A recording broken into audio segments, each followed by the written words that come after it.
নমস্কাৰ বন্ধুসকল, আজিৰ এই ভিডিঅ'ত আমি আলোচনা কৰিম যে ঘৰৰ বাস্তু অনুযায়ী কি কাম কেতিয়াও কৰিব নালাগে, অৰ্থাৎ কি ভুল কৰিব নালাগে। বাস্তুশাস্ত্ৰ অনুসৰি ঘৰৰ পৰিৱেশ, দিশ আৰু পৰিষ্কাৰ পৰিচ্ছন্নতাই পৰিয়ালৰ সুখ শান্তি আৰু ইতিবাচক শক্তিৰ ওপৰত প্ৰভাৱ পেলায় বুলি বিশ্বাস কৰা হয়। গতিকে বন্ধুসকল, সকলোখিনি বিতংভাৱে জানিবলৈ আপোনালোকে ভিডিঅ'টো শেষৰলৈকে চাই থাকিব। স্বাগতম জনাইছো ইনফৰ্মেটিভ 24/7লৈ। আপোনালোকে চাই আছে ইনফৰ্মেটিভ 24/7। প্ৰথম ভুলটো হৈছে মূল দুৱাৰৰ ওচৰত জঞ্জাল জমা কৰি নাৰাখিব। মূল দুৱাৰক ঘৰৰ শক্তি প্ৰৱেশৰ পথ বুলি গণ্য কৰা হয়, সেয়েহে ইয়াক সদায় পৰিষ্কাৰ আৰু সজাই ৰাখক। অৰ্থাৎ ঘৰৰ মূল দুৱাৰৰ সন্মুখত জোতা, চেণ্ডেল আদি বস্তুবোৰ নাৰাখিব। 2 নম্বৰতে হৈছে ভঙা ঘড়ী, আইনা বা আচবাব ঘৰত নাৰাখিব। বাস্তুমতে এই ধৰণৰ বস্তুৱে নেতিবাচক শক্তি বৃদ্ধি কৰে বুলি ধৰা হয়।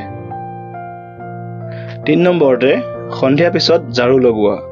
সন্ধিয়া পিছত ঝাৰু লগালে লক্ষ্মী দেৱীৰ প্ৰস্থান হয় আৰু আৰ্থিক ক্ষতি হয়। 4 নম্বৰ ভুলটো হৈছে ঘৰৰ মাজভাগত ভাৰী বস্তু নাৰাখিব।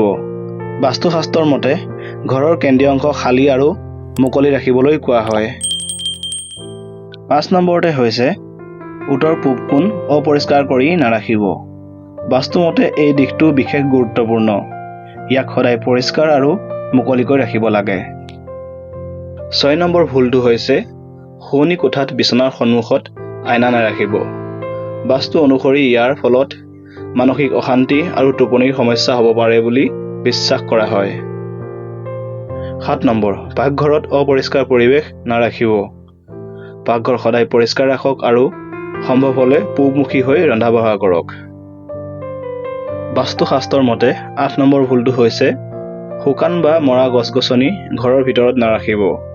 সেউজীয়া আৰু সুস্থ গছ-গছনিয়ে ঘৰৰ সৌন্দৰ্য আৰু সতেজতা বৃদ্ধি কৰে বুলি ধৰা হয়। বন্ধুসকল, মনত ৰাখিব যে বাস্তুশাস্ত্ৰ এক বিশ্বাসভিত্তিক পদ্ধতি। ঘৰৰ পৰিষ্কাৰ পৰিচ্ছন্নতা, সঠিক বায়ু চলাচল আৰু সুস্থ জীৱনশৈলীয়ে সুখী জীৱনৰ মূল চাবিকাঠি। তো বন্ধুসকল, আপোনালোকে আজি নিশ্চয় জানিলে যে বাস্তুশাস্ত্ৰ অনুযায়ী আপোনালোকে কেনেধৰণৰ ভুলবিলাক কৰিব নালাগে আৰু কেনেধৰণৰ নিয়মবিলাক মানি চলিব লাগে। আৰু লগতে যদি আপোনালোকে আমাৰ ভিডিঅ'টো উপকাৰী বুলি ভাবে, আমাৰ ভিডিঅ'টো লাইক কৰিব, শ্বেয়াৰ কৰিব আৰু লগতে ছাবস্ক্ৰাইব কৰিবলৈ নাপাহৰিব। ধন্যবাদ।